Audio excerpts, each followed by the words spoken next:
Hello, my name is Leanne. And I'm Orla. And together we are How's Your Ma? Today in the studio we have Courtney with us. And Courtney has, I suppose, put a lot of value into her life over her lifespan. We know very little about her, so we're very interested in hearing Courtney's story. She has a PhD, but she has changed her life and given all of that up to be a digital creator and a yoga instructor, and we're going to learn so much more about you as you start to talk. So why don't you take a couple of minutes to settle, introduce yourself and tell us a bit about yourself. Thank you so much. So I'm Courtney. Nice to be here. So thank you so much for having me. Yeah, I have such a random story because I spent so long working towards a PhD and then woke up one day and was like, no, I'm actually over this now. So it's gas. I'm the eldest of 5 siblings. So there's loads of us and the rest are all boys. So I think I always wanted to kind of prove myself and you do all the big things, and I always loved science, always loved biology, so spent a lot of time working towards that, did my undergraduate degree and thought, you know what, let's go all the way with this, let's go straight up to PhD level. And I think over time when you're in school, college, following the system, you kind of forget why you're there. So I think 28. Okay. Well, 28 next week. Yeah, like it's wild because I feel like when you're following the system, you're kind of like, okay, well, that's the logical next step. Yeah. But I finished the PhD and I was like, what did I do that for? I don't want to do this. Yeah, I was like, what did I do that for? Like, I don't know. I just couldn't see myself staying in it. And I was like, that was a lot of stress and pressure. And I'm not even sure it's what I want. So I've always... Can I ask you a question? Here I am, straight Absolutely. in. Who did you do it for? That's a great question. Thanks. Yeah, I get think paid for them. That's a really good question. I think I did it to prove to myself that I could. And then when I proved to myself that I could, I was like, oh, what now? I think I spent a lot of time proving to myself that I could do these big things, but not necessarily being happy. Okay. So I was kind of doing all these random big things, and then when they were over, I'd be like, okay, what's next? Like I was never really celebrating them. So it was kind of just like, what do you do? So I kind of promised myself at the end I would do something for myself. So I went to do my Pilates training and I was like, oh, I need to just do something for me. And the very first day of training, I was like, yeah, this is it. Like, this is what I want. And I set up my business, Aligné, and literally I was like, I can't look back. And I remember clear as day, went for dinner with my boyfriend. We're together 10 years now, and went for dinner with him. And I was like, I think I'm going to leave academia and start a business. And he was like, okay. And I was like, you're not shocked at all. Like, you had no reaction at all. And I remember his words clear as day. He was like, everything you do it till you get there. So he was like, I'm not worried. Like, that's why I'm not questioning it. That's really interesting that he said that to you. Yeah. He It just knows put you me well. at ease. Yeah. Well, he knows you well, or he knows the environment that you grew up in a little bit better than you might know it yourself. Probably, yeah. Because people who strive to achieve absolutely everything, there's expectations on them, and they're trying to prove not only to themselves but to the others around them that they can be somewhat successful. Absolutely. And there's an attachment to the outcome. It's like, I have to get this, I have to prove this. Yeah. And you have a little gang of siblings that come behind you, and you grew up in Inchicore. Yeah.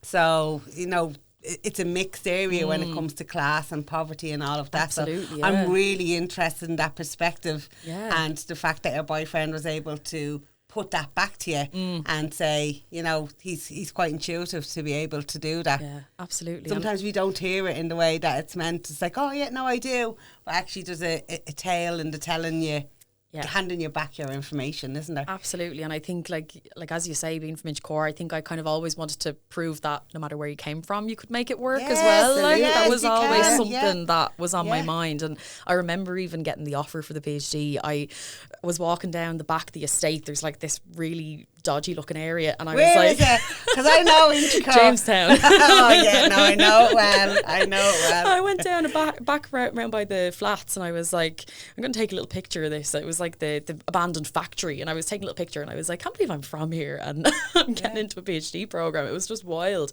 but I kind of knew I wanted to have my roots with me along the way. Yeah. And how do you hold your roots with you in that? I think I've just always tried to be really true to myself. I think like there's a lot of things that are different when you go into that kind of environment. You go into this academic environment, and like there's a lot of people whose family and parents and stuff have PhDs, and that's why they wanted to follow on in their footsteps, whereas I didn't have any of that.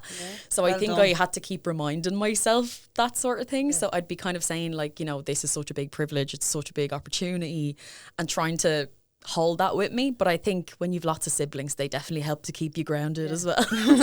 and it is a privilege, but it's a task, and it's deserved, and you deserve absolutely everything that you have worked to achieve.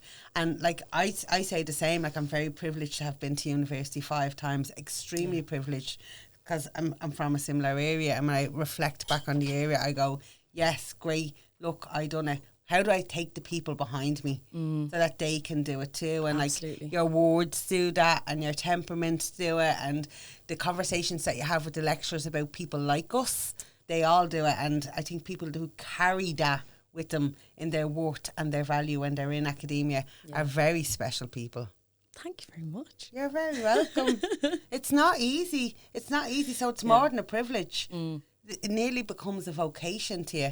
So you obviously went all the way through primary cycle, senior cycle, and then into 3rd level education with no stop. You done your leaving cert, and you went the whole way through. That in itself even is a task sometimes for people. It was for me. I didn't do a leaving cert. Absolutely. And I think that that's one of the things as well where I was like, there's been a lot of like no stopping. It's been a lot of school, college, internships over the summer. Like it was always something.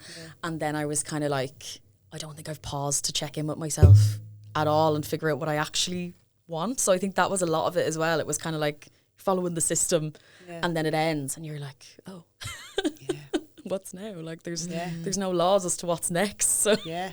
Or just that expectation that you have on yourself, is that what ends? But then you have the opportunity to live. I was watching a programme with our friend Shannon yesterday on the telly, and everybody was finishing school kind of in and around the same year. They were finishing their 2nd level school, and they were moving on. So some people were moving on to different universities. Now England, the universities are all over the place. And 2 of the girls were like, we know what we want, interrailing. And I know for many people, like, you're going, just a little bit of travelling, is it? And that's not a privilege that's afforded to everybody either. But like, it's important, but that was their life choice. And it sounds to me like Pilates is part of what your life choice is. And we will reiterate that you're only 28, so you have lots more life choices to make. But it sounds like you've delved into something that you love. So absolutely. Like I think when I was starting college, even as like a 18, 19-year-old, I was going to Pilates a lot. Like it was something I was already doing a lot of. And I found an old journal where I'd said, like, at the end of my studies, that's what I'm going to do, just for myself, just as something to do. This was years ago. So I had already signed up for the teacher training before finding that notebook. And I was like, this is a big sign. And I think like as soon as I started it, I was like, this is very different to what I have done before. And that comes with a lot of hesitation, not necessarily from you, but, you know, like sometimes family and friends say, you know, what are you doing is this the right call? Are you having a breakdown? Like what is happening? And I think it's funny because I've definitely been met with half and half responses. Like my family are incredibly supportive, but it's funny because I've come across many people who are like, why are you throwing that life away for this? And then I've come across other people who've said, you've inspired me to do what makes me happy now instead of just doing what I feel I have to do. So I think that's more important than anything else. Yeah. And I'd agree, if you're doing what you love doing, it's a calling. And you'll never walk if you enjoy what you're doing. It's not a job, you won't walk. Absolutely. You know? I love my job. I love the work that I get to do with people. I love the fact that people allow me into their lives in the most vulnerable contexts that they're in, and they can reject or accept the help, but they're open and willing to try, and that's what I really admire about people. So I would do my job for 1 million people in a day if I knew that somebody was gaining something from that. I think you'll probably be the same, although. Oh, she's half. No, I no, I Watch do. out in Orla's job. I do love my job. I absolutely love my job, but I don't really want to say much on here about it. You That's don't all have right. to talk about the job. I just mean, did you like what you do, Orla? Do I like what I do? Yeah, I do. Have you I like always liked people. it? You do, yeah. I like people. I like interacting with people. I like helping people. Yeah. I like listening to people and talking and that. Every job I've ever had, I've always worked with people. Yeah. Whereas I was kind of the opposite. Like, I suppose you are still working with people in a lab, but a lot of it is kind of you're behind the lab doors. You might have your headphones on doing your own thing. Like, it's not really people. Like, it's not interactive.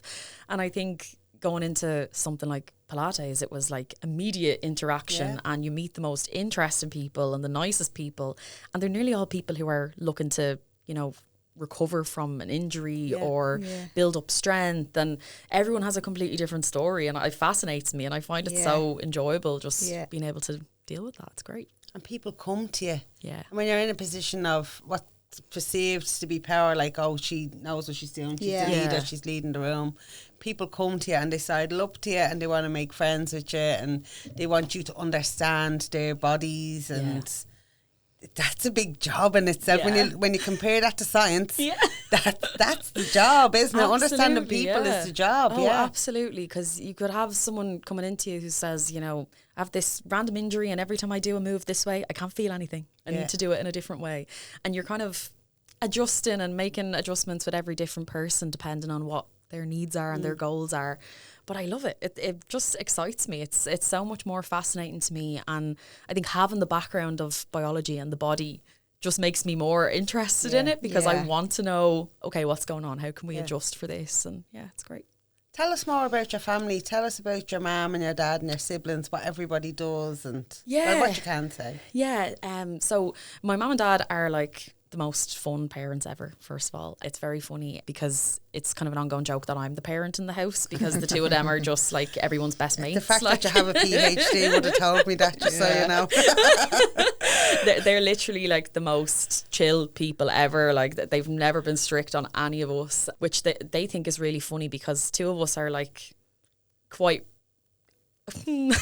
what's the right word? Quite relaxed and have kind of an idea as to what we want, and then the other three siblings are like la la la la la, like, and then they're so like the opposite. It's really funny. I suppose two of us are more type A, and the others are a bit more type B.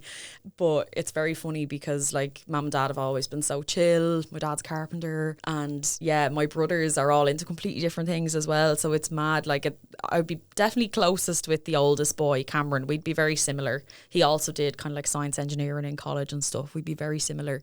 And then the other three are maybe a bit more creative, a bit more on like the musical side and that sort of thing. So there's a big mixed batch of us. But the one thing that definitely is highlighted through our house is the craziness. Good. Everyone's a bit mental. Aren't we all, Orla? Yeah, love it. Yeah. Sure, if we were all the same, it'd be boring. Absolutely, that's it. Yeah. That's it. That's what one of my friends came into my house and she was like, you know, your entire family has ADHD, right? It's like, we're not all diagnosed, but Self-diagnosed. The one diagnosis will cover us all. Literally. Fucking €1,300. So funny. She has it, I have it too. Literally. Change your name on that. Scratch her name off, that's it. Yeah, no, that's what we'd be doing. Yeah. So, in your changeover from your PhD and the science work that you were doing and the Pilates and moving into that, you also created your company. So tell us a little bit about that. Yeah, do you know what? It was so random. I remember being in the training and I was still working in academia at the time. So I was actually working as a postdoc, researching in a lab, and I was researching all this great stuff, but on the weekends I was going to do my training. I'd be there for a couple of hours every weekend, and I could just feel myself pulling further and further out of academia. And I was like, I need to think of a name for the business, just need something. And I remember someone saying, like, don't think about it too much, just pick something or you're never going to do it. And I like the idea of aligning your mind and your soul, like aligning everything, aligning the body, aligning the mind, aligning the soul. And there's a lot of people already called aligned by this or aligned this. So I was like, my language I learned in school was French. Was never good at it, but I loved it. It was always really pretty language to me. So that was where Aligné came from. I just changed aligned into French, and I just really liked the idea of it. And I knew I wanted a little kind of classy logo and all that sort of stuff. But yeah, I was like, I'm just going to start. So I was going to work, my 9-to-5 postdoc job, coming home and teaching Pilates all the evenings, teaching Pilates on the weekends. Literally wasn't seeing any family or friends. I was just working the whole time because I wanted to make it work. And one random Monday morning, I woke up and I was like, I'm handing in my notice. I don't know if this is going to work, but I'm handing in my notice and going full time into the business and seeing what happens. And yeah, it was not necessarily well received, but we made it work. As you talk about aligning your soul, what do you think your soul's purpose is? That's a very deep question. I know. Yeah, I think that's what I'm here for. Yeah, absolutely. I think for me, I've always wanted to help people. Like, that's always been my thing. Like, even when I was looking at going into a science degree and stuff, I was originally kind of like, will I skip the degree and become a paramedic instead? Will I, like, how can I help people? How can I be a nurse? How can I be a vet? Yeah. How can I care for others? Exactly, yeah. It was always about that. And I think as the big sister in the house and stuff, I'm always kind of the caretaker anyway. So I definitely play that role a lot, and I enjoy playing that role. So I think that was kind of always what I wanted. And I think with like academia, I could only help from afar. I couldn't really directly help anyone. So I think that's why this shift made a big difference to me as well. I could directly help people and directly make an impact. So yeah, I definitely think that would be my soul's purpose. And do you think that that will remain the same throughout the rest of your life? I would like to think so, but I don't know. I suppose none of us really know what's going to happen, but yeah. I've always wanted to help people too. Yeah. My daughter would have always wanted to help people. She wanted to be a nurse, and I was like, God, don't be people pissing and shitting all over. It's the last thing that you want. But I always wanted to help people. So like I'm very aligned to how you talk about it. I feel that the work that I do is vocation. Yeah. And I'm absolutely in it. But I also sit in front of you and you are very young. And and if I'm honest with you, I'll give you some reflections back. Yeah. You're very young. You talk about being the parent in your family. You talk about this kind of straight linear model of I've gone straight through into doing my PhD and achieving. And that's why I asked you what your soul's purpose is, because I'm wondering how you feed your soul. I imagine that you're a person who wants to be great at everything that you do, and it's always going through to the end. For sure. Yeah. And that's not always good for you. Oh, yeah. Oh, I completely agree. Yeah.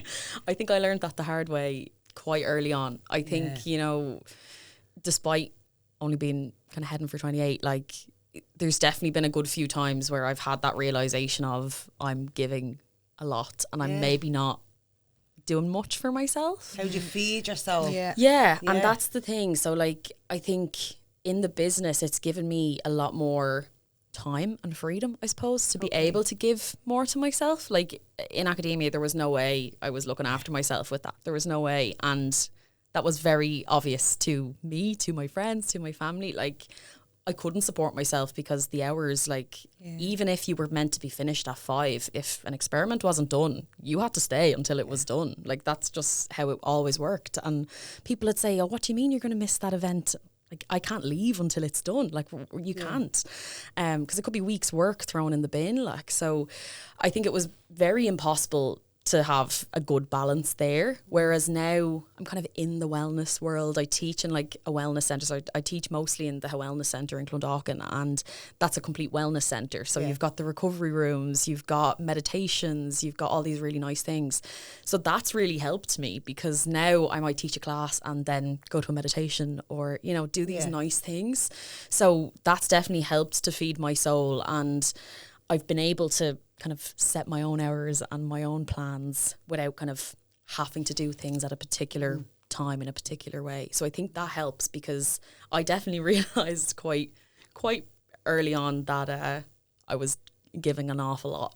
So what do you do for fun? Because you just seem to be working, studying since school. So, like, what do you do for fun? Do you go on holidays? Do you go on trips? Do you go to concerts? Yeah. And you have a boyfriend as well, I'm sure. Are you passing chips in the night? Do you see each other?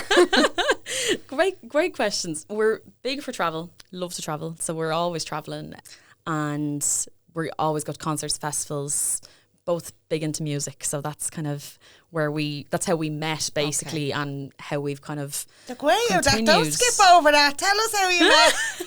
I was going to let her continue and then say, so we'll just go back to that. Well, technically we met in school. So we were in school together, and literally I remember the very first day of school, he was really shy and I was really not, as you can imagine. And I was like, that little shy Primary fella school over or secondary school? Right. I was like, that little shy fella over there, like he's afraid to talk to everyone. I'm going to make him my friend. Yeah, so I decided I'd go over and embarrass him basically. So I ran over and I gave him a big hug and I was like, hi, who are you? So yeah, he's been terrified ever since. That's the way to have him. Absolutely. But it was gas, because then when we're both really big into music, I love to sing, he would be kind of more into playing different instruments, and there was a band put together when we were in 5th year I is in a band together. Not anymore. We're in a band. I fucking want a band. It was a school band. It was an all-Irish school band as well. It was very, very not nerdy at all. But they put together the school band and we were like, right, okay, we'll be involved. And yeah, basically that's kind of where we blossomed from. I gave him a little peck behind the stage before we went on for the show, and he was delighted with himself. So yeah, that's good. The rest is history. In the making. 10 years. I know, yeah, it's wild. A long time. It is a long time, yeah. It's a devotion. Yeah, for sure. But when it's your best friend, it's easy. Yeah. When it's your best friend, it's easy. Absolutely. Yeah. And he's fully supportive of everything you do, which is great. He just accepts all the chaos, because I have new ideas all the time. I'm like, I'm sure going to do this random thing, and he's like, okay, I'll be there. Yeah. That's brilliant. No, it's great. Yeah, for sure. And it's obviously something that you have built together. Yeah, absolutely. Over the years. Yeah. That doesn't come easy, because you're learning together. Yeah. And they say young couples that get together and that grow together very much grow, and they tend to have most successsucul marriages because they've grown through all of the different stages in their lives. Absolutely, yeah. That's engaged now? No, not the yet. Fuck. What's his name? Might be listening. Tiernan is his name. Come on, Tiernan. You want to get that sorted? Hint. Yeah. She's waiting. She's ready. 10 bleeding years. My Holly now would be the same. She'd be like, Ma, how come you said that to that girl? And he would say it to my fella to get engaged. Oh, that's me.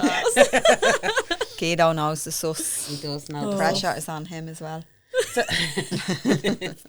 So you're doing a lot of work in the wellness centre then at the moment, are you? Yeah, so I'm in there most of the time. So that would be kind of the main place where I teach. I'm also teaching in Kingswood Club in Tallaght. Okay. So there's a couple of kind of different places, but the wellness centre is kind of where I set up my base and where I met like most of my clients, and even the clients who come to me for one-to-ones and stuff, they're all people I've met there, and it's just such a great community of people. Like everyone is so supportive and nice, and everyone's kind of from the same type of areas, and it's just a really nice group, and the support is great in there. And what I really like about the wellness centre is that Keith's elephant. And the fact, look, I wasn't happy about the name. I had obviously put my own name forward for the elephant. So didn't pick it. What's Keith's elephant? He has an elephant in the room. It sits in the window down the wellness centre over Malayas in Clondalkin. And it's like there is an elephant in the room. It's the stuff that we don't talk about. And it's really representative, I think, of the environment, social context, the areas that we live in. And, it starts conversations. Yeah. Absolutely. It starts conversations around, like, what is your elephants, and how do people have those conversations, and how do they talk about those things? And it's mental health for some, it's shame for others, it's poverty for others. It's all of those dark corners that we hide inside ourselves, and the unsaid between people, or the assumptions that we make about people. Absolutely. And that's what I really actually like about the elephant in the room. Yeah, it's good, isn't it? It's nice, yeah. It sparks a lot of conversation, that's Yeah. for sure. People always ask, what's the elephant for? What's it about? Yeah. And then you talk to them about it and they're like, that's actually really good. And Yeah. I love the idea behind it. It's great. Yeah, it's Yeah, great. I think it's a replica of courage and empowerment and achievement. So like there's so many different ways that you can look at what the context of the elephant in the room is for anybody who comes into the space. And you'll know for anybody who comes in, everybody brings something different into that space. Absolutely, yeah. Everybody brings their baggage. And everybody brings their darkest days, and people bring their brightest days, and they all meet together collectively in the space. So it's a really nice space to be in. Absolutely, yeah, it's great. One of the things Keith always does in his meditations, I usually go to his meditation on a Tuesday after my class, and that's my little bit of, okay, I've had my class now, I'm going to take my me time. And he often does this kind of thing where he says, you know, we're going to think of love and gratitude and abundance, and in case there's someone in the room who can't conjure up enough of that for themselves, let's spread it. Let's imagine everyone's love and abundance bursting, and we're all sharing the same love, because maybe someone can't reach it in this particular time. And I just think that's really special. It's a really nice thing. Love makes the world go round. How do we stretch our love so that everybody can feel us as people? Yeah. It's a nice way to think about. Actually, it's a nice way to feel about the world. Yeah. I can't say to think about the world, but it's a nice way to feel about the world, that if we're sharing this invisible connection and we can make it visible for some people that are in their darkest days and they can't feel it, it's a nice way to be. Holds no boundaries, and it's just present in what it is. Yeah. Absolutely, yeah. Yeah, it's lovely. Orla, Leanne. we rock over to you there. I haven't shut up since I got here. Yeah, but you're very informative. I like listening to you, Leanne. No, you're supposed to talk when you're here. I know, but I do be sucked into the conversations. I do forget why I'm even here myself sometimes. What do you want me to say? Whatever you want to ask Courtney. I want to ask Courtney about a fella now. I think you have to ask them all about a fella. So what kind of line of work is your fella in? He's in insurance. Okay. Yeah, we're very, very different. Yeah. Like, now he'd be big into music. Like, he's very big into music. So that's just a yeah, connection. like, he's in like marching band and stuff, and they did a big championship event recently in Holland, and like he's really big into that. Like he's very, very talented. So that's nearly like a part-time job, I suppose. Like that would be something that he would put a lot of energy into as well. So yeah. What does he play in the marching band? He plays the sousaphone. What's that? It's like a massive instrument that wraps around your body. Oh, I know them, yeah. I never knew what they were called. Yeah. Thought it was a trumpet. A form of a trumpet.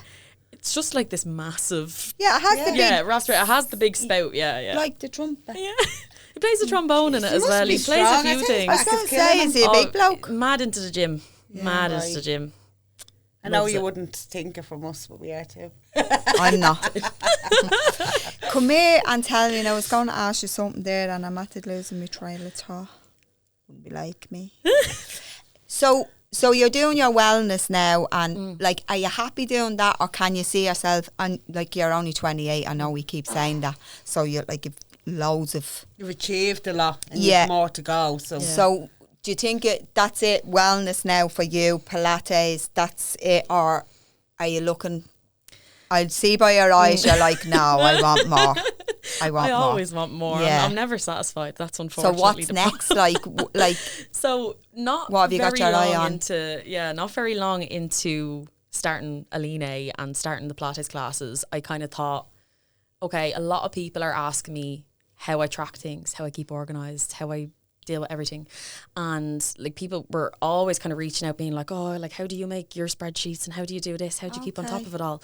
So I kind of saw a bit of a gap in the market there, so I've since launched Aligné Digital as well. So Aligné Digital, of course, why not? Sure, only a few months into one business, why not I will start never the reach next? out to you for that stuff, because I can't cope with it at all whatsoever. I'm so flow. fair. I seen your work. I was like, oh, my young one would love that. And there's definitely people I've thought about as I seen some of the bits that you've put I up. haven't seen it. Can you Yeah, explain absolutely. it to me? So basically, Aligné Digital, I wanted to be able to provide operational systems for wellness professionals. So when you do your training as a Pilates teacher, yoga teacher, PT, whatever it may be, you do a lot of the body, the movements, how things work. But then when it comes to finances, business, taxes. No one tells you anything, basically. Yeah. So I kind of wanted to put together a spreadsheet that would help people with their businesses. So I've put together basically an automated document that when you type in, this money comes in, this money goes out, it gives you an overview of all your monthly expenses, yearly expenses, Wow, yeah. estimated tax, all this stuff. So it just means that it's easy for people to be able to say, okay, You're going to be taking a Here's lot what of this work is. away from like accountants and stuff like that. So they're probably all going to hate you. well, I've made it very clear on the page that, you know, it doesn't replace the likes of accountancy, but it definitely helps. Yeah. Like for the likes of your tax returns and stuff. To like, understand it, because I think there's a lot of Yeah. people that's just like, oh, and I just don't to know the your tax business man. as and well. yeah. Like I have kind of, you know, where did you make the most money? Where did you spend the most money? All these Yeah. kinds of things, all summarized for you. It's like a full review of your business that you can look at. Wow. And all you have to do is put in the money that comes in, the money that goes out. So it was kind of my way of, for myself, how I kind of run things. And then when I was getting more and more questions about it, I was like, okay, I'm going to actually put this together in a pretty way so people will maybe want to look at it. But like I've had people who've bought it now kind of reach out and say like, this is a game changer, like this is Wow, it sounds something I it. needed to Yeah. kind of get myself organized. So basically I would like to just work on So this is the Aligné third and Aligné business, is Digital. it? This is the second. So Okay. there's Aligné and Aligné Digital. Okay. So that's the two of them now. And you're a Pilates teacher. True Aligné, yeah. Yeah. Okay. So that was the Pilates Quite the business. entrepreneur, aren't you? Yeah, it's so funny. It's something that I don't think I ever realised. But then looking back, I was like, I actually think I've always been this way. Because like I remember being like I set up a book club over the pandemic. Now, completely for free, but just wanted to do something, and I was eager to build that, and you know, made that an international book club and did all these other little bits. And before that I was like, oh, maybe I can start doing tutoring, and like I've always kind of had the fire for it, I guess. So yeah, Is your book club still going? it is. Yeah, Very Courtney's good, Corner. Well done. Very good. Wow. Thanks so much. So where do you see yourself in the future? Do we see marriage, kids? Like, do you live with your boyfriend? No, we don't. Perks of Dublin. It's very expensive. So obviously you're probably Yeah. saving and trying to get like on the it's property hard ladder and out there. whatever. Like it is hard out there. Not into kids. No, No. that's okay. Yeah, never have. I mean, been, I yeah. have to, but still great for Yeah. you. Yeah, No, it's that's so funny. grand. Like I Not used to everyone always, is. Yeah. Used to always say growing up, like, oh no, I don't think I'd be into that, and everyone would say, oh, you'll change I your used mind. to say that as well, but when you have your own, like, I only like my own kids. Yeah, Like, That's I'm not fair. into kids. I just like my own. yeah, fair. But also, all you come as the baby in your family, and you come as the eldest That's in your exactly family. it. I've And- raised enough kids. Yeah, Right. yeah. The work is done. Yeah. The work is done, and you're 28, and Yeah. you get as old as Orla, you might decide that you do And I was a geriatric mat as well, and just you so might you know. decide differently. I Yeah. think just biologically something happens here where you start to make different types Yeah. of decisions around what your future and the rest of your life looks like. You don't have to have Yeah. children. No, We if you always don't talk want about to. just traveling, like Yeah. everywhere. Like Yeah. that's what we're trying to plan a trip now for our 11-year anniversary. We're like, we do something mad. We go to Japan or something. Like I so, would love to yeah. go to Japan. It's the in thing at the minute, isn't I know, it? Everyone is yeah, going it to looks Japan. amazing. Yeah. So that's what we'd be definitely more on the travel wagon than anything Yeah. else. We just always want to see new Yeah. places or go to loads of gigs and festivals. Now, I and- done all that as well. Yeah. I travelled the world as well. And then I still had 2 kids. You sound delighted about it. I know I am. I am. They're great. Jesus, yeah, they're great. They make me who I am. Of course. Have to say that, don't you? also are. Have to say that. What else you have to say about your own kids? I know I love them. They're great. My husband be listening to this, you know. There's so many more opportunities. Yeah. There's opportunities for you with kids, and I would have said to Holly when she was, before she had Prim, I was like, travel as much Yeah. as you can, learn as much as you can. Absolutely. The world is your oyster. You'll learn, you'll probably settle anywhere over the other side of the world. And I don't mean the standard Australias or Yeah. that Yeah. standard logic that all is talking about. You know, you'll settle down and you'll have kids. But what's true happiness? True happiness is life by our own design. Absolutely. And you certainly seem to be a designer and a creator. And despite the fact that you say there's other people in your family who are creative, you are in creation. Yeah, this is true. As a woman, aren't you? Yeah, oh, for sure. Like, I'm always trying to think of the next idea and the next cool thing to do. Yeah, absolutely. Yeah. I think I'm kind of like, with one life, you might as well do it all. Yeah. And what would you say to other women who are thinking about the pathway? Because actually, as you talk about your digital concept and that kind of coming into fruition, in my head, I'm like, I could see how that can work for quite a lot of people, and a lot of women who are maybe starting up small businesses at home and they want it to grow. So I'm like, that fits there. Yeah. But it also fits in a successful business as well, for somebody to keep some management of that. Absolutely, but like, yeah. getting through that process and the determination that you have, you are somebody that sees something through to the end. Yeah. And like, other people have different kind of hiccups Yeah. along the way. They might have babies, or there might be tragedy in their lives. of And course. I'm not saying that hasn't happened for you. Friendships break down, and the trajectory of your life changes at different stages. But what would you say to those other women who have that entrepreneurship inside them, and they feel that they can do something, but they haven't yet taken the leap? Because you've taken a couple of leaps and a couple of Absolutely. risks. You're a risk taker in creation, And I think it's amazing that's to see. important. Yeah, Like, that's the advice I would give, is take the risk. I risk. think, like, there were so many times where I kind of thought to myself, like, is this going to work? Is this a bad idea? I have no idea. I'm just kind of going with the flow. But I think you have to take the risk if you feel the pull. As long as you know that you're going to be secure through it. I knew I had good support systems, so of course that really helped. But I think backing yourself and just fake it till you make it. Like, I was very clear from the start. I had no clue what I was doing, but I was just going to hope for the best and hope it would work out. So I think confidence is key. For sure. Absolutely. Even if you don't feel it in the moment, you have to just pretend it's there and go with it anyway. Who believed in you across that time?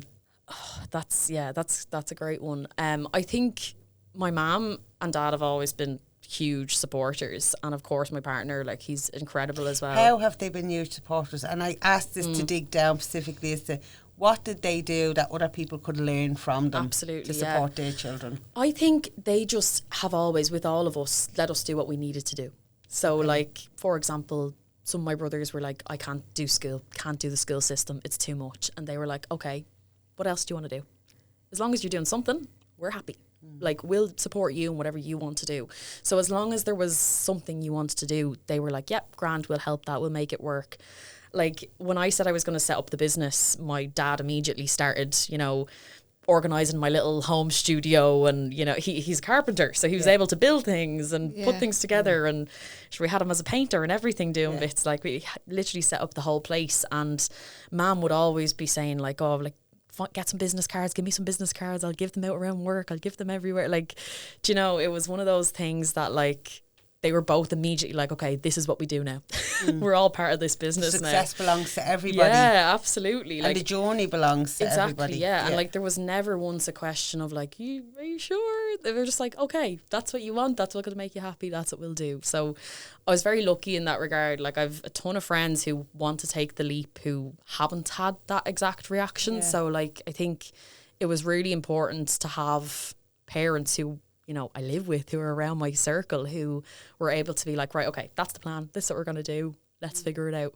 And even now, like, when I've a client coming over for a one-to-one session, they're like waving them through and, making it a welcoming environment and stuff for them. Like, it's been really, really important to have that, for sure. Collective action. Absolutely, yeah. That's funneled through one person for more collective action to happen is really what you're talking about there, isn't it? Absolutely, yeah. And then friends. Tell us about your friends. Great friends, to be honest. Very, very lucky. One of them actually dropped me here today. She always driving me around because I'm yet to get my license, but that's okay. You need to achieve that. Get your shit together. That's next. You have a PhD and you don't have a license. I know. Come on, Courtney, now. It's next on the list, I swear. Oh, it's such a nightmare. I need to get that sorted now. But yeah, like, my friends have always been great for, booking in for events, or, if I'm saying, oh, I have an event coming up and I'm not sure if people are going to go, they're like, don't worry, like, we'll all go, we'll figure something out. And like, yeah, it's really important to have that. I think as well, like, I've met a lot of new friends. Like, I have not always had a good friend support system. Absolutely not. Like, I definitely had I suppose you could call them friendships throughout the PhD that were not healthy and not good and not supportive at all, because it's a competitive environment. So I think that jealousy. That can cause a lot of problems for sure, especially when you're a high achiever, like when you're always aiming to be the best. That can be difficult because people don't necessarily like that. Even if you're like, you know, humble about it or anything, like people are still, I don't know, it's a competitive environment. A lot of people want to be the best, so that's always going to cause problems. But I think since kind of moving away from academics and moving into the world of Pilates and business, I've made some incredible friends. It's actually insane. Like my family were only saying the other day, like the friendships I've made over the last 6 months are better than some of the friendships I've made in the last 16 years. Like it's crazy. Like, so like I have a lot of friends now who were like, oh, we can meet up and talk business. We can meet up and like, you know, de-stress about, you know, how we're running things by ourselves. And yeah, it's really, really nice. And I just feel like I've met some of the nicest people. It's been really, really refreshing, I suppose. Your new friendships, there's no one in competition with each other. Exactly, when you're doing your PhD, you're all in competition with each other. Exactly, yeah. Exactly. Say that was tough. Yeah. Did you know at the time that it was toxic? Definitely not. No. I remember, because I was in kind of, I would call it a very toxic environment for a while. Not necessarily because of the job or anything, but just like I, you know, would be applying for these big things, applying for these big talks, applying for these conferences. I went to a conference in New Orleans, like did some cool stuff. Yeah. Which I didn't think would be harmful, because I kind of thought like if that was someone else, I'd be delighted for them, you know? But it never really sat well. Like I could feel people would act a bit different with me, but it wasn't until there were actually 2 people who had not been in my particular setup that came into the setup and were kind of like, this is a bit weird. I don't think it's like this everywhere. And I was like, okay, yeah, maybe you're right. And that was kind of the eye-opener for me, because they treated me the same no matter what. And they were lovely. But then there was always like a few people that just it didn't sit well with if things were going well. But and these were your so-called friends. Yeah, and like this is the problem with that kind of environment. Like competition is encouraged, and like I will say, I'm not someone who holds a grudge or, you know, like I completely understand that people react based on where they are in their life, and you know, I'm totally okay with all of that. I hope everyone is doing well. Yeah. You don't have to hope everyone is doing well. I do though. Like, but you don't have to. This is true. No, it's so true. You can just not have hopes for people. This is an option, like, I mean, we don't have to hope that the people who vote us are doing well. Like, if that's their life and it's over there, we actually don't even have to think about them if we choose not to, because they're going to go on their own pathway. But I feel a sadness from you as you talk about that. Yeah, it was. I feel sad on your behalf. Yeah. As you talk about that, I can feel it in the air. Like, it was a sadness for sure. Like, I think I'm someone who likes to kind of encourage people and like I like to give people confidence and stuff, and then I think there were a few times where I was nearly shrinking myself down a bit to be in that environment, and they probably loved that. Probably, and like that's like when I look back, I'm like, you would have to be quite sad in yourself to be happy about that. And that's why I wish them the best, because I don't think anyone should have to feel so bad in themselves that they have to take anyone else down. Like feeling you have to take someone down a peg, or I just, I don't really get it, because like, especially now I'm surrounded by so many supportive people. And I think at the time it was just like, nearly like a grief, I suppose, like you're kind of grieving the loss of friendships and you know, like it is tough. Like. Is there any little silent watchers in the background from that group? Anyone, you know? Absolutely. Because you're doing so well now. Have you got any messages of? No messages, no. No, but you know they're watching. Yeah, it's very funny actually, because like I often go on to see if someone's replied to a story or anything, and you always see the names pop up, and in my mind I'm like, we're grown-ups, like, you know, it doesn't need to be but this it's very way. disheartening, isn't it? It's like you can't take 1 minute to say well done. Like, that's on you. No, you know? That's for sure. And like academia is it's a tough place. It's a tough environment. Like, as I said, there's a lot of competition.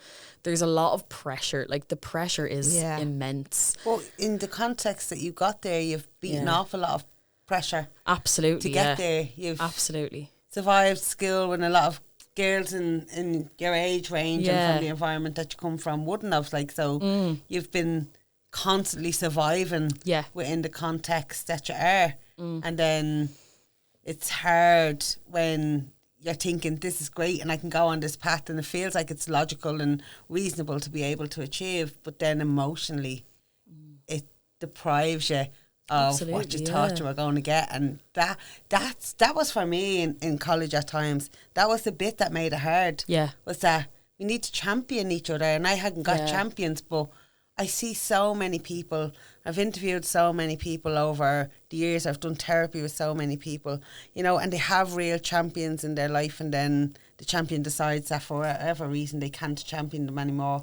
And like this person they've literally been standing on their shoulders, and then they disappear, and then they don't know whose shoulders to stand on, because actually they've been doing the work for them and not the work with them. As I hear you talk, I hear about how you want to do work with people rather than for them, to get them to where they need to go. But that comes with the experience of loss and grief of friendships and values and yourself at times. Yeah, absolutely. And I think like there was definitely a bit of a loss of self, I suppose, as well, because, you know, I had all these hopes to go on and be a professor, and like they were all the original goals, and then I was like, I don't know. And like I will say, it just shows like everything gets you to where you need to be, because like without all of the pain and the competition and the pressure, I don't think I'd have left and started a business, which I've absolutely loved since doing. Like without that pressure and the competition and the haters and whatnot, like I wouldn't be here, because that was what pushed me out of it. I thought I'm not handling this competition forever. I'd rather just I can see you going back and being a professor. Because you have experience now, so you know what you're talking about. Yeah. As in, you'll know how toxic the environment, the people are in. So I can see you going back and putting your wellness with the academic. Do you know what I'm trying to say? Yeah, absolutely. It's something that a lot of people have said, like, would you not take what you've learned and go back? At the minute, I can't see it happening. No, not yet, because we keep saying it, but you're only 28. So we have loads of time. It's always an option. Yeah, I can see you doing something. You're not buying like into it, aren't you? No, not yet. No, I can see that. Not yet. No, I can. No, I can. I can't. No, I can. And the reason that I can't is because I see a light up when you talk about everything except that. Yeah. I see a you light see up. me go back into the shell. Yeah, I see it crawl back into the shell, and it's like, I'll just retreat over here. Yeah. Actually looks externally like it's difficult for you. It is. At this stage now to talk about the academia and the experience, and it's probably left you scarred and marked with. Oh, for sure. Yeah, trauma. but when she heals from it, which you will, I can see Fingers it. crossed anyway. No, I can't. I can see it growing, I can see it teaching, I can see it. Which you do. You teach people about their bodies, you teach Pilates, you teach movement, you teach flow and sway and grounding and all of that stuff, and it's a different way of teaching people to be present and congruent in themselves. And I think and as grounded. well, like the difference in kind of, I suppose, like you'll always have good and bad in everything. Like you will always have good and bad, but like I think in academia, like when I met good people, like they were the best people, they were so nice, like I even had a great supervisor and stuff at the time, but it just never made up for the pressure, the competition, it was just, there was always something, and it definitely is a big scar for sure. Like it's wild. I was on a night out on Saturday and 3 of us had done PhDs, and I felt bad for the people who hadn't, because the 3 of us were just trauma dumping the whole night. It was just like, it's mad the kind of scars that they can leave. Like it's crazy. So I think like when people talk about college days were the best days of my life, I'm like, who are these people? Where were they? What were they doing? Who are they? Where did they go? They're like, oh, I had a great time. Like one time you went there once to the student union, was it? And you had a ball, because the fucking my years weren't like that. Now I know I was a mammy and returned as a mature student, and I obviously had other bits that got in the way, but like, where are these people? Because the pressure that you put on yourself as a high achiever is absolutely huge. It's great to see that you have a release for that, and the flow that you have now and the bodily work that you do. Absolutely. And like that was always kind of my escape. Like if there was ever a rough day or a bad time, I would be like, right, going to the gym, going for a run, going to class, whatever it may be. That was always kind of the answer. And I think, you know, even when I had times that were really, really bad, I was like, I'll just up my classes this week. I'll go to more classes. Ultimately, you realise then you're just running from dealing with things, and you have to eventually face them and deal with them. But yeah, no, I've always felt a sense of comfort in movement. So it's kind of nice to be able to then offer that to other people. Like I have people coming into the class saying, I'm having a bad day today, just going to lie down and get this done. And I don't think anyone ever realises how much I feel that, but I feel that so deep. Like when someone says like, having a bad day, need to get this class in, I'm like, I'm going to make this class the best class you've gone to because you need this. And that just makes me feel like I'm able to offer someone something, which is all I really ever want. So And I have this saying, I was only telling someone the other day, when I was doing trauma work and trauma workshops a couple of years ago, at the end of it they gave us all like a card, you know, a bit like a tarot card, and mine said, in stillness I receive. And because I'm a person who moves constantly, and because I flow constantly, sometimes I forget to stop to receive the gifts that are around me, or to receive what it is that the world has to offer, because I'm just moving through it constantly all the time. And I think we're probably similar in that sense, or have been similar in that sense, that you just move, next step, have to get the next thing. And then you stop and it's like, oh, I have this abundance of all of this because I've stopped the flow of movement that I have, but I can go back into what the next flow looks like. And in creation, I think that's what I hear from you. I just want to go back to your friendships. Do you have people now in your life that, because you're like, oh, my friends are great, that you can laugh with, that you can cry with, that will hold you responsible, that allow you to be accountable for your own actions? What are those people like? Yeah, so two people jump out immediately. My friends Sarah and Shannon. So Sarah's the one who dropped me here today, funny enough. Thanks, Sarah. We met at such a funny time as well. We were both absolutely going through it. She's also done a PhD. And we kind of met when neither of us were doing well, and we were kind of like, we're going to just like keep each other afloat for a while. That's nearly like a sisterhood, you know. We're very honest with each other. There's nothing that's off bounds.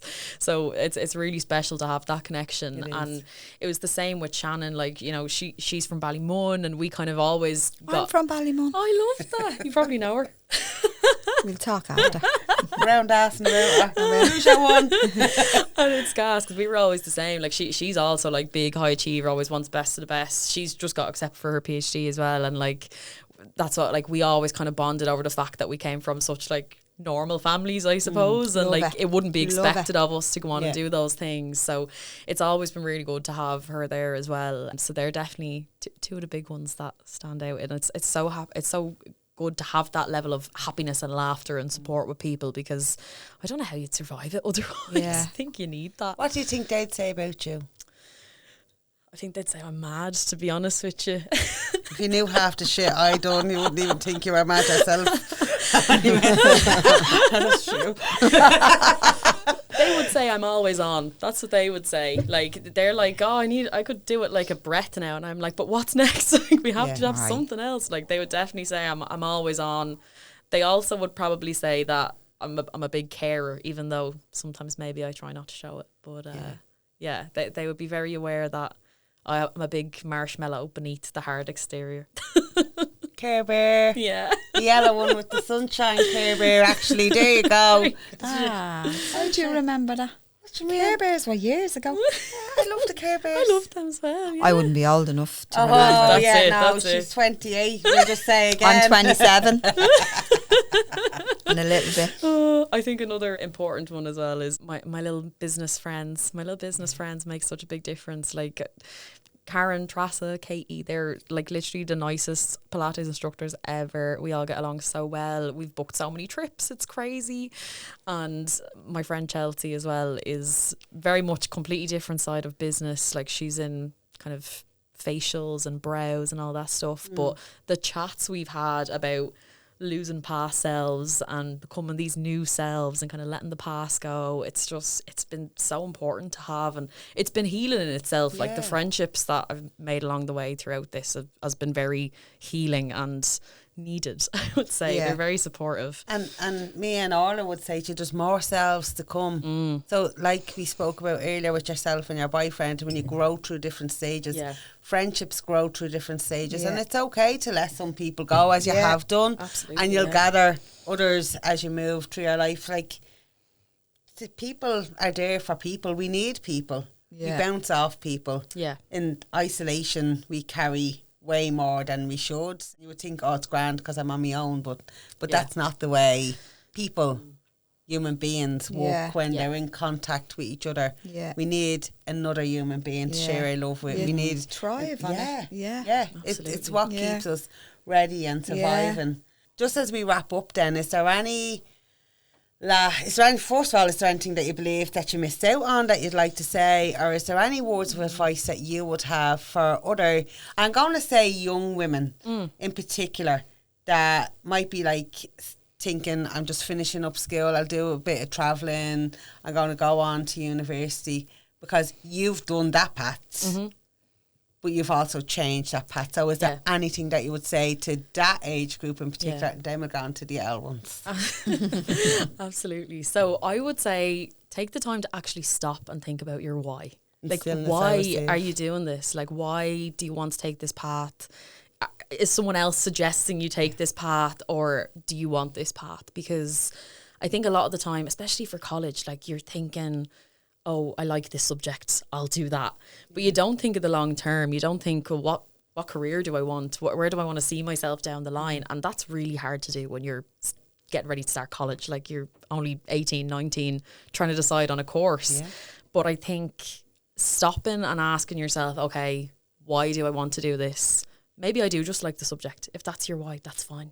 But I think actually taking the minute to take a breath is important. And you can decide your way into things, but it's okay to decide your way out of things. Absolutely, yeah. It's okay too. I think change your mind's okay, yeah. Like, I had so many people, when I was kind of leaving academics, I had so many people who weren't in academics saying, you're throwing your life away. And I had so many people who were in academics saying, I wish I was as brave as you. Yeah. I think that's probably the difference of the conversation that me and Orla just had. And she's like, you will be. And I'm like, no, I don't see it. Gas, and we've been on different pathways when it comes to that as well. Because I think sometimes when people are just outside of academia, they're like, it's great, it's what we should get. When you're fucking in it and it's killing you, it feels very, very different. It's like 11 years later. Literally, Where am I? What am I doing? I don't know my arse from my elbow. Exactly. And the work that goes into that. Now, I probably will go back to college again. It happens. It does happen. But again, and I've always said this, it'll be by my own design. Yeah. And that's what Orla is talking about for you when she says that that's something that she sees you doing, and she talked about what your own design on that would be like. But then we have so many other people out there who will never get the opportunity to go to college, but will still be really successful people.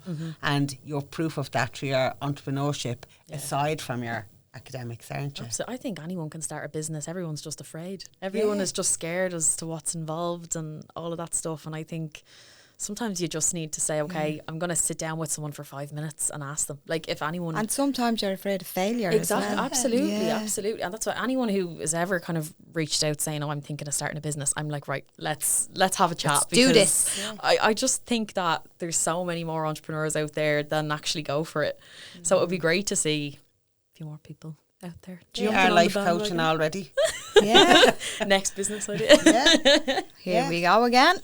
Business number 3. But life coaching women through business, because it becomes difficult. It's like we talk about having kids, and we talk about the invisible walls, and we talk about the barriers that are there. And despite the fact that gender normative social roles are very much changing, we're still trapped in those invisible walls. Absolutely, we're trapped by the cloak and dagger of patriarchy. We're trapped by all of that.